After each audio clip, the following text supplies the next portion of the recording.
أعزائي المشاهدين، أهلا بحضراتكم ولقاء يتجدد مع برنامجكم 55 إسعاف، والحلقة الأخيرة في الموسم الأول من برنامجكم 55 إسعاف على بانوراما دراما كل خميس الساعة 10.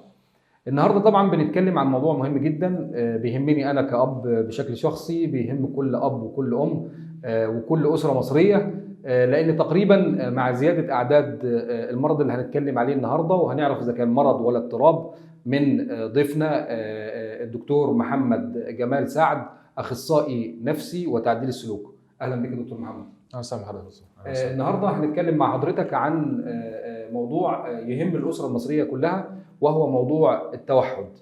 عايز أعرف من حضرتك بعد الفاصل، التوحد ده مرض ولا اضطراب؟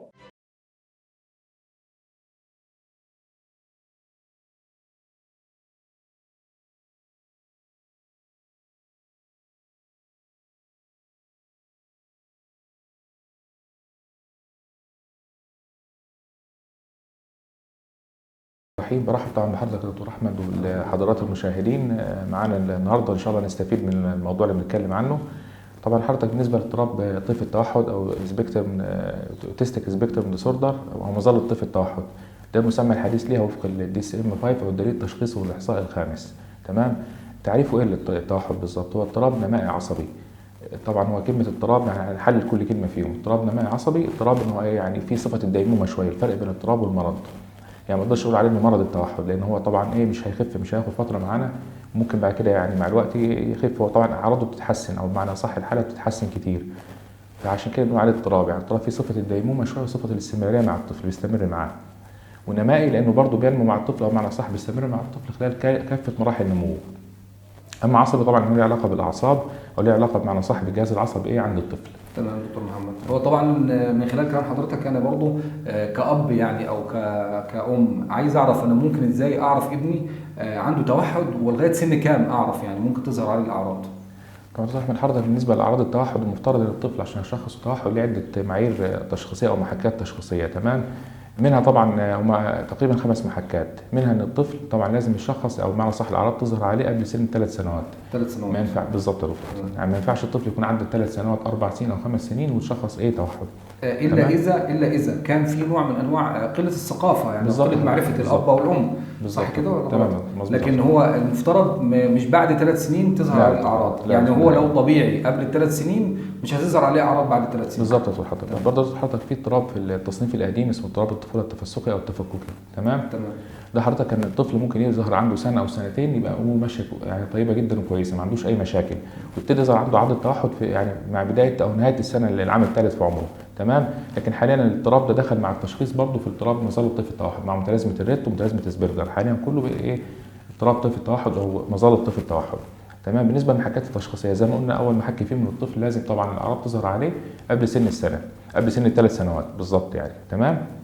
بالنسبه برضو للمحاكات التشخيصيه بتاعتنا برضو يعني في فرق بينه وبين فرق بين اضطرابات تانية زي اضطرابات مثلا الإعاقة الذهنية او العجز العقلي. تمام. احيانا طبعا بيجي مصاحب ليه ده، يعني اكيد بيجي بنسبه 50 بتتراوح من 40 ل 50%. 40 ل 50% الطفل اللي عنده توحد عنده اعاقه ذهنيه. ممكن يكون عنده اعاقه ذهنيه حضرتك بنسبه كبيره موجوده عنده اضطرابات اخرى مصاحبه زي الاعاقه الذهنيه. تمام.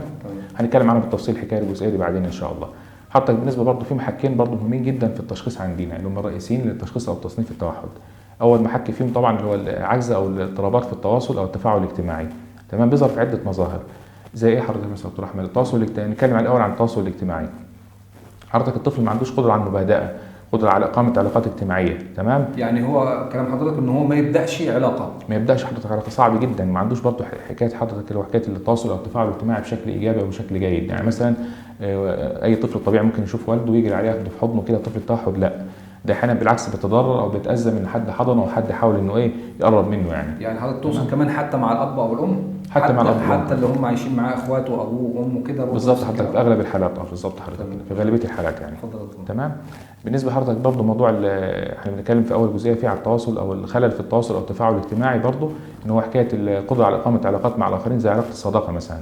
اللعب بتاعه بيبقى لعب غالبا لعب التخيلي فيه مش ظاهر او مش واضح. لعب التخيلي حضرتك يا دكتور احمد زي مثلا الطفل يمسك مقشه، يعني مؤاخذه يركب عليها كانها مثلا رايح طياره، او بيركب طياره، او بيركب مثلا سياره او حاجه زي كده، او عربيه يعني مثلا. خياله افقه ضيق شويه. بالظبط حضرتك، اللعب التخيلي عنده فيه مشكله حضرتك، مفيش عندي لعب تخيلي تقريبا. تمام.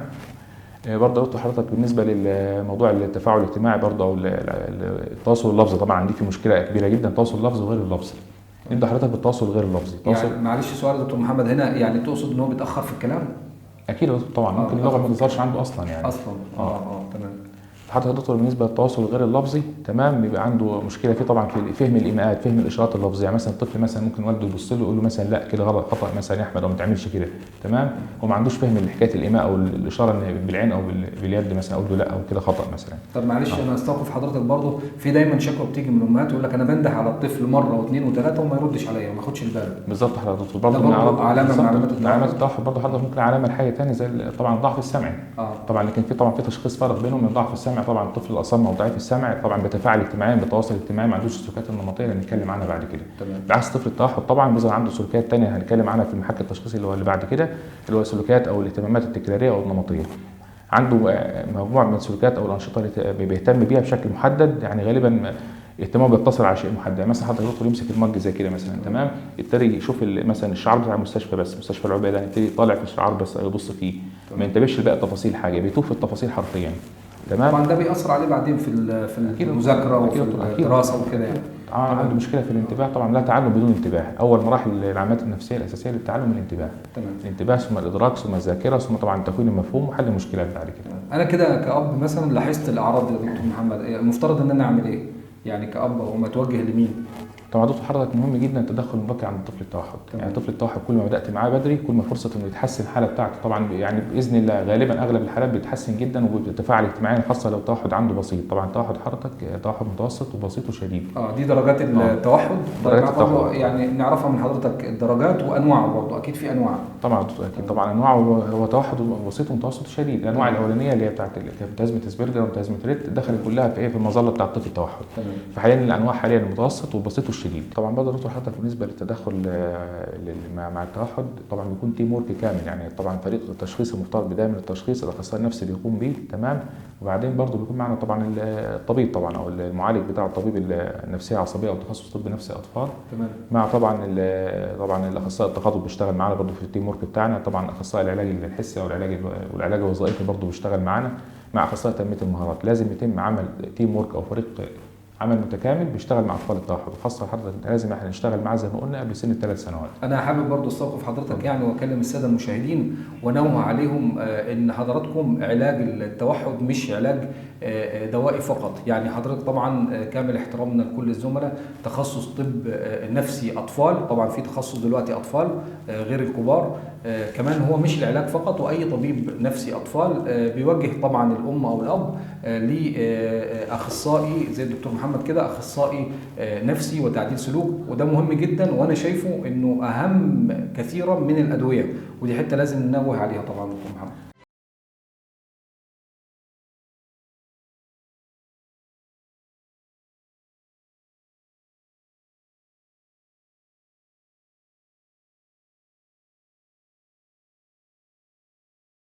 بالنسبه لنسبه انتشار التوحد، هل فعلا بتزيد في مصر وفي الدول العربيه؟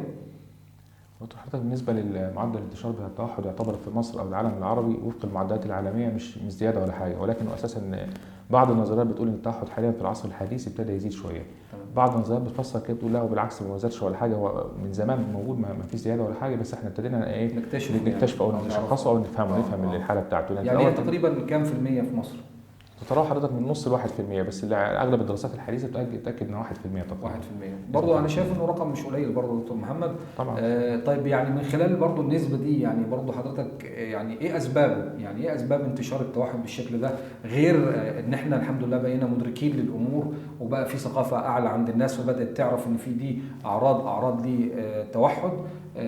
اضافه لكده يعني حضرتك ممكن تضيف لنا ايه الاسباب، لان الموضوع ده يهم كل اب وكل ام. طبعا دكتور احمد بالنسبه للاسباب هي اسباب متنوعه وعديده، والارجح ان ممكن تكون إن يعني ميكس خليط من الاسباب دي كلها ومن عده اسباب مع بعض. تمام. في البعض بيقول إن في نظريه قديمه ليها علاقه بالجانب النفسي شويه بيسموها نظريه الام البارده او الام الثلاجه يعني. تمام. طبعا نظريه تم دحضها وغير صحيحه بالمره، يعني بتظلم الامهات وما لهمش دورهم في موضوع التوحد نهائي يعني. الام الثلاجه يعني اللي هي بتأهمل في ابنها وتسيبه، بالظبط. ولا ما تدوش انفعالات كافيه، ما تدوش مشاعر كافيه، ما تدوش حنان كافي، فبالتالي الطفل بيطلع فيه حكايه الذاتويه او الانطواء ده او البرود او التبلد العاطفي ده. ايه الاسباب الاخرى يا دكتور محمد؟ طبعا حضرتك في زي الاسباب الوراثيه اللي يعني الغالبيه بترجحها يعني، خاصه عند التوائم المتماثله. التوائم المتماثل تمام بتزيد نسبه التوحد عنده، بتبقى النسبه تقريبا توصل ممكن 90%، من 80 ل 90%. للتوأم غير متماثل بتوصل نسبه التوحد من 10 ل 20%. الاسباب الوراثيه طبعا ليها دور في الموضوع ده بالذات، يعني في موضوع الاصابه بالتوحد. اضافه طبعا العوامل البيئيه.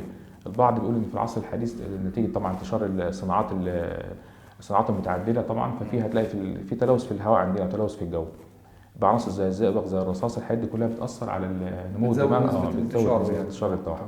برضه حضرتك في العوامل في عامل مهم جدا حضرتك طبعا ممكن حضرتك طبعا تزيدنا فيه طبعا، اللي هو العامل الايضي او عامل الهضم. يعني بعض الناس علاقه بالتمثيل الغذائي التمثيل الغذائي عند الاكل والشرب والجلوتين، ماده بالظبط كده. ماده الجلوتين والكازين، معنى صح الطفل ما عندوش قدره على التمثيل الغذائي المواد زي الجلوتين اللي هو بيبقى موجود في المخبوزات او في القمح او منتجات القمح بوجه عام، او طبعا هو الكازين برضه موجود في منتجات الالبان وكده يعني، او منتجات الالبان زي جبنه زي الحاجات اللي زي كده.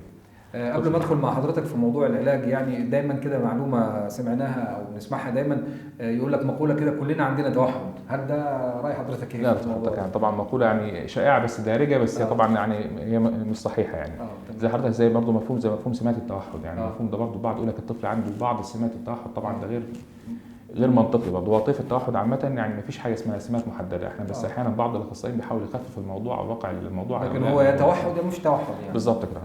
طيب برضه دايما بيبقى في نقطه كده دايما تهم كل اب برضه وكل ام، وهي فرط الحركه. دكتور محمد يعني راي حضرتك ايه في القصه دي؟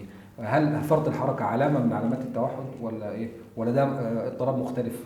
طبعا حضرتك اضطراب ADHD او فرط الحركه وقصور الانتباه طبعا اضطراب مختلف عن اضطراب التوحد، لكن احيانا اضطراب طيف التوحد معاه اضطرابات اخرى مصاحبه زي اضطراب نقص الحركه، فرط الحركه وقصور الانتباه، زي برضو حضرتك زي التشنجات او برضو اضطرابات اللي هي الصرعيه او البؤر الصرعيه في المخ برضو بتبقى احيانا مصاحبه لبعض حتى التوحد، زي العقل العقليه برضو اضطراب مصاحب، زي اضطرابات التعلم عامه، زي متلازمه التقارن العصبي احيانا بتظهر عند اطفال التوحد. ولكن برضو حتى احنا في نقطه عندنا بنفرق بين تشخيص فارق بين الطفل اللي عنده فرط حركه او قصور انتباه او الطفل اللي عنده توحد او اوتيزم.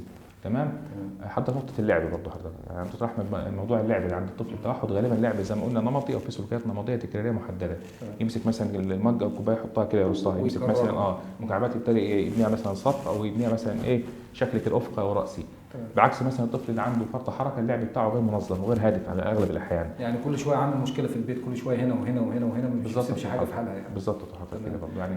اتفضل. تمام يا فندم. هي طبعا الفكره طبعا ان الحاجات دي كلها طبعا انا شايف ان في علاقه قويه او في يعني زي ما بيقولوا جراي زون، يعني في منطقه رمادي في تشابه في الاعراض. اعتقد ان اي ام او اي اب من خلال حلقتنا النهارده هيحس ان في مشكله عند ابنه او في عرض من الاعراض اللي احنا قلناها، لازم يلجا للطبيب النفسي والامراض المخ والاعصاب والاطفال واخصائي تعديل السلوك. طبعا انا بشكر حضرتك طبعا دكتور محمد. بس حابب برضو في مشكله حاليا واعتقد ان الدوله بدات تتوجه ليها وبدات تخلي الناس تاخد بالها منها، وهي مشكله التنمر. فبرضو حابب قبل ما نقفل الحلقه مع حضرتك النهارده نتكلم عن التنمر واطفالنا في المدارس. طبعا الاول بوجه الشكر لوزاره التربيه والتعليم طبعا، يعني عامة في مصر يعني عملوا مبادرة ممتازة وهائلة جدا، مبادرة مسك القيم حاليا موجودة عندنا مطبقة في المدرسة عندنا وفي التربية والتعليم عامة. تمام. مبادرة تعريف الأولاد أو غرس القيم الإيجابية زي التسامح وزي الاحترام، اللي هي قيم يعتبر مناقضة لقيم زي التنمر وزي العدوان وزي التطرف والحاجات اللي زي كده يعني. تمام. بالنسبة للتنمر حضرتك هو إساءة استخدام، التعريف ببساطة شديدة إساءة استخدام القوى الجسدية أو السلطة تمام من قبل شخص مجموعة من الأشخاص. تمام. فبالنسبه لاساءه الاستخدام ده طبعا يعني كذا مظهر زي التنمر اللفظي والتنمر الجسدي اللي هو العدوان الجسدي اللي هو زي الضرب زي الدفع زي مثلا البسط. بالنسبه مثلا للتنمر اللفظي اللي هو يبتدي يطلع بعض المصطلحات السلبيه طبعا على الطفل او الاشخاص اللي بيتم التنمر عليهم او الضحايا. تمام. التنمر الوظيفي حضرتك دكتور احمد، برضه المديرين احيانا برضه يسيء استخدام السلطه بتاعته اتجاه مرؤوسيه، واحيانا ماشي. هو المدير لما بيسيء يا دكتور محمد اللي تحتيه يمكن اهو مدير يعني، لكن انا بشوف احيانا كتير ان اللي تحت او الموظف اللي تحت هو اللي يتنمر على المدير بتحصل يعني. وارد فده وارد راي حضرتك ايه يعني؟ يعني هل التنمر ده برضه ناتج عن اضطرابات نفسيه عند المتنمر ولا ايه يعني؟ اعتبره مرض ولا هل في باك جراوند يعني في خلفيه اكيد للمتنمر ده؟ اكيد دكتور. فراي حضرتك ايه يعني؟ ده يتشخص ازاي؟ حضرتك ما نقدرش نعتبره اضطراب سلوكي او اضطراب نفسي او مرض نفسي، هو بنقول مشكلات سلوكيه عند الطفل نتيجه غالبا يعني عن نمط تربوي غير صحيح في الاسره عنده، زي مثلا الاهمال او النبذ او عدم الاهتمام وعدم الرعايه للطفل. تمام. ما حضرتك برضه دكتور احمد احيانا التسلط الزايد او برضه الرعايه الزايده للطفل او التسلط والتحكم في تصرفات الطفل من الاسره يعني. من الاسره حضرتك. اعمل كذا، الاب الام اعمل كذا، حط له نهج ثابت ما فيش مرونه فيه نهائيا، فالطفل بيبقى مضغوط من حكايه تسلط فبيطلعهم على زمايله بالظبط يعني بيبتدي يطرحوا بره عنده على زمايله في المدرسه. صحيح. والله انا عاوز اقول لحضرتك برضه دكتور محمد انه الموضوع مش مقتصر على الاطفال بس يعني، هو مقتصر حتى الكبار بقى دلوقتي بيتنمروا على بعض يعني. للاسف يا دكتور. صحيح يعني للأسف. اعتقد ان هي ظاهره وبرضه الدوله اخذت بالها منها فبدات تتجه الاتجاه ده يعني، ان هي تعلم اولادنا، وده طبعا النشء الجديد. طيب انا عرفت دلوقتي ان في تنمر وان ابني بيتعرض في المدرسه للتنمر، اعمل ايه انا كأب او كأم يعني في البيت؟ طبعا دكتور احمد بالنسبه للتنمر في طبعا عنصرين فيه، الشخص المتنمر والشخص المتنمر عليه. طبعا لازم تدخل معاه طبعا تدخل سواء علاجي او تدخل طبعا تدخل وقائي من الاول خالص. طب نقي اولادنا ازاي من التعرض سواء المتنمر او المتنمر عليه؟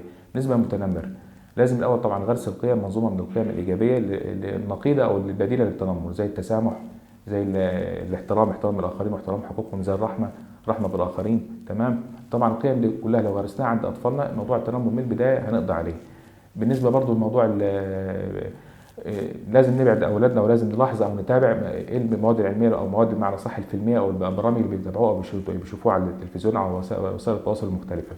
فعلا انا استضيف حضرتك فعلا، لان فعلا الفيسبوك والتويتر والتيك توك والسوشيال ميديا بصفه عامه اصبح لها دور كبير جدا في هذه المواضيع، واصبح لها دور اعتقد انه اكتر من البيت في غرس هذه القيم. يعني انا ما اسيبش ابني او بنتي يمسك التليفون ويدخل اوضته ويقفل على نفسه الباب ويقعد يسمع حاجات انا مش عارف هو بيسمع ايه. لازم ناخد بالنا فعلا. للاسف يا دكتور احنا اغلب ابنائنا بنسلمهم فريسه او بيبقوا فريسه سهله للسوشيال ميديا والبرامج عامه والاجهزه الالكترونيه عامه، فعلا سواء ايباد او لابتوب او الاجهزه دي كلها بالكامل حضرتك. حتى بالنسبه لفرط الحركه، يعني الطفل عنده فرط حركه بتاثر على انتباهه وبتزود فرط الحركه عنده. فعلا كلام حضرتك صحيح. طيب دكتور محمد ده كده المتنمر، انا عرفت ممكن اقيس ازاي وما يحصلش ان هو يوصل لمرحله انه يبقى متنمر او يتنمر على الاخرين.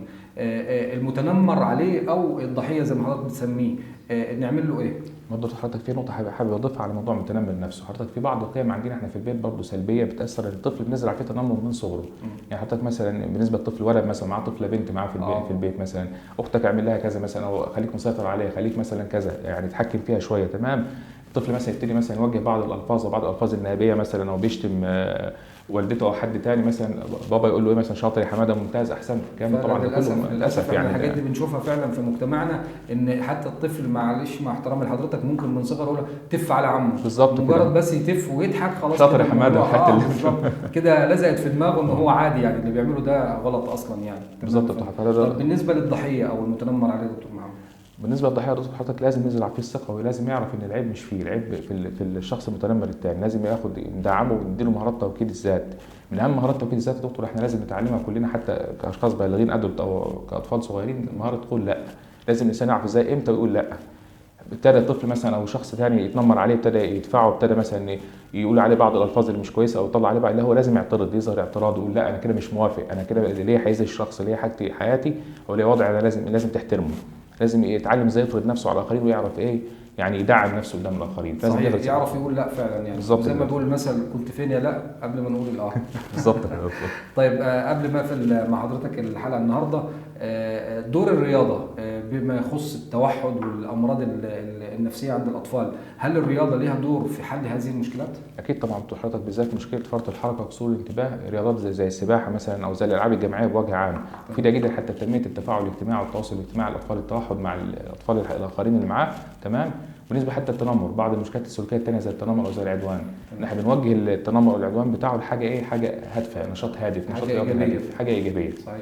بحيث ان احنا نحاول نقلل من التوجهات السلبيه او الطرح السلبي. طبعا في نهايه الحلقه انا حابب حضرتك توجه رساله لكل اب وكل ام وكل مدير مدرسه وكل اخصائي اجتماعي موجود في المدرسه، ازاي يتعامل مع اطفالنا اللي هم عندهم توحد، لان طبعا علاجهم مش علاج دوائي فقط او علاج تعديل سلوك فقط او علاج حضرتك كاخصائي، ولكن علاج للمجتمع كله لازم يشارك فيه. صح كده يا دكتور محمد؟ بالظبط. اتفضل حضرتك وجه رساله لكل دول.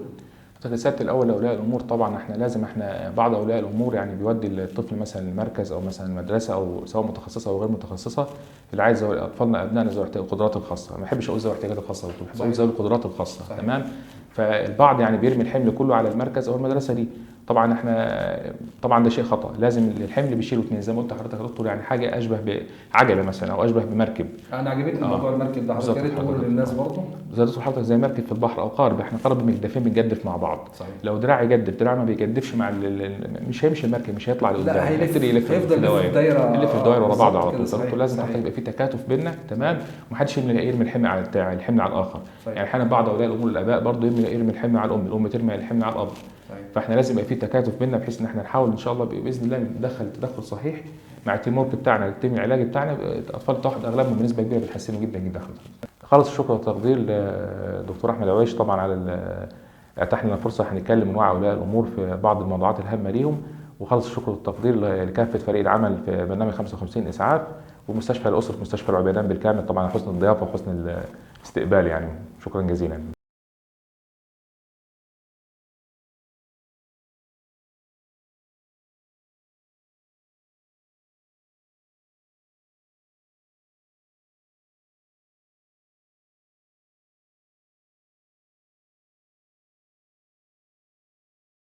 مشاهدين اهلا بحضراتكم في فقره يلا خير وبرنامجكم 55 اسعاف على بانوراما دراما والموسم الاول. النهارده حابين نتقدم بكلمه شكر لكل الجنود المجهولين معانا في برنامجنا واللي وقفوا معانا، وخصوصا في فقره يلا خير، فقره الحالات الانسانيه، وبعض المحبين اللي كانوا معانا فعلا واقفين في ظهرنا بيساعدونا، بيجمعوا معانا الحالات الخيريه والانسانيه، بيساندونا في ان احنا نرسم البسمه على وجوه هذه الحالات الانسانيه. والنهارده معانا ومعاكم احد هؤلاء الابطال اللي كانوا معانا في ظهرنا الفتره اللي فاتت وفي الموسم الاول، وخصوصا في فقره يلا خير والحالات الانسانيه. معانا الاستاذ محمود حامد، رئيس مجلس اداره جمعيه الرحمه لتنميه المجتمع بقريه السلمونه مركز اخميم. اهلا بك حاج محمود. اهلا بك. اهلا بحضرتك. عايز بس يعني حضرتك تعرف للجمهور الجمعيه، جمعيه الرحمه، ودورها ايه في المجتمع، وكان دوركم ايه معانا في برنامج 55 اسعاف. السلام عليكم ورحمه الله وبركاته. نشكر الاستاذ الدكتور احمد عويش على برنامج 55 اسعاف، ونتمنى له النشاط والجد والاجتهاد. والمقدم لسيادتكم الحاج محمود حامد عباس، رئيس مجلس اداره جمعيه الرحمه للتنميه وخدمه المجتمع بالسلموني. جمعيه تنمويه وتهدف الى خدمات البشر عامه من كل ما يختص بالنواحي الطبيه والعلاجيه وعمليات جراحيه وكفاله ايتام ومساعده فقراء وتوصيل مياه، توصيل كهرباء، جميع الخدمات المحتاجين والفقراء والايتام دائما في خدماتهم.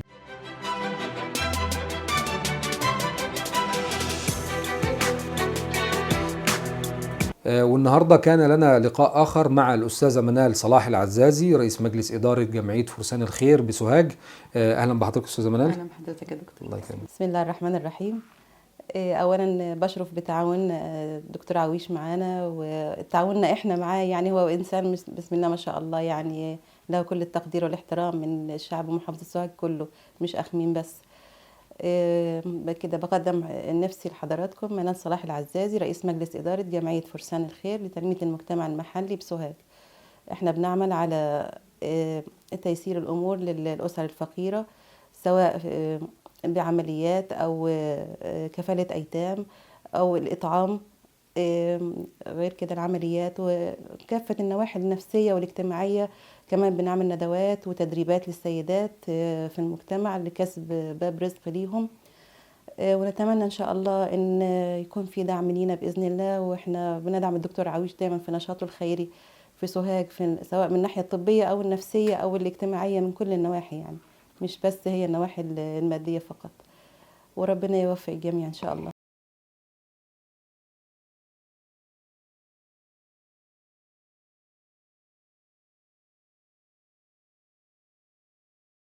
طبعا بشكل شخصي انا كان ليا الشرف وكان في منتهى السعاده اني التقي النهارده بصديقي الشخصي الاستاذ اسامه شراقه، مؤسس صفحه هنا اخميم بسوهاج، واللي كان ليه الفضل علي انا شخصيا وبرنامج 55 اسعاف في نقده البناء في بنود كتيره فعلا انا استفدت بيها بشكل شخصي.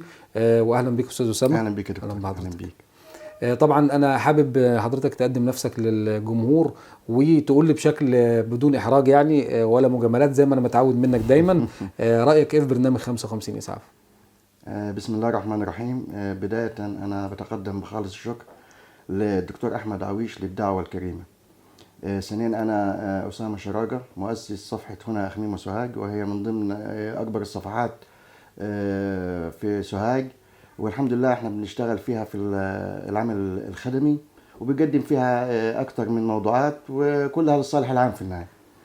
بالنسبة لبرنامج 55 أسعاف للدكتور أحمد عويش، بداية أنا يعني بدون مجاملة، يعني في الأول أنا كنت يعني متهيألي إن البرنامج مش هينجح، لكن في النهاية أنا يعني اتفاجأت بالدكتور أحمد بيدخل الحقيقة بالأسلوب بتاعه. أنا ما كنتش متأكد إنه هيدخل بالشكل ده، لكن الحقيقة كانت المقدمة بتاعته والأسلوب بتاعه كان أكتر من رائع، وده اللي خلاني انتبهت للبرنامج وحضرت أول حلقة. لكن بالنسبة لي أنا، لأن أنا اشتغلت كمراسل في الصحافة أو من خلال العمل الصحفي أو العمل العام، كان ليا بعض الملاحظات. كان من ضمن بعض الملاحظات دي الإعداد بالنسبة لبداية البرنامج أو الفواصل ما بين الفقرات، الفقرة الطبية أو الفقرة اللي هي إنسانية، يعني كان ليا بعض النقاط فيها. وبالفعل انا تواصلت مع الدكتور احمد وكتبت له كل الوقفات اللي انا كنت يعني بنتقد فيها يعني. وكانت المفاجأة، ودي كانت من النادر الحقيقة، يعني ان الدكتور احمد اتقبلها بصدر رحب، وده ما بيصادفنيش.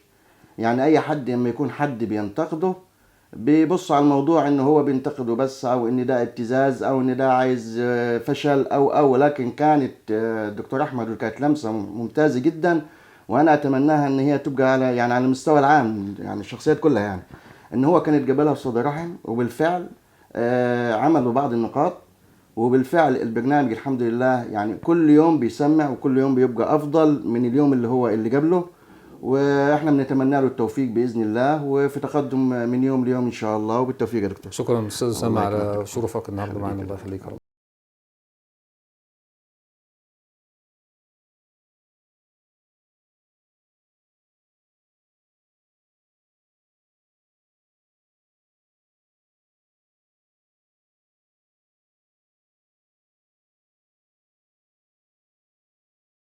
النهارده انا حابب اتقدم بخالص الشكر لكل المحبين اللي كانوا معايا النهارده وساهموا معانا، وانا دايما بسميهم شركاء النجاح فعلا، وهم كانوا السبب في نجاح برنامج 55 اسعاف على قناه بانوراما دراما في موسمه الاول.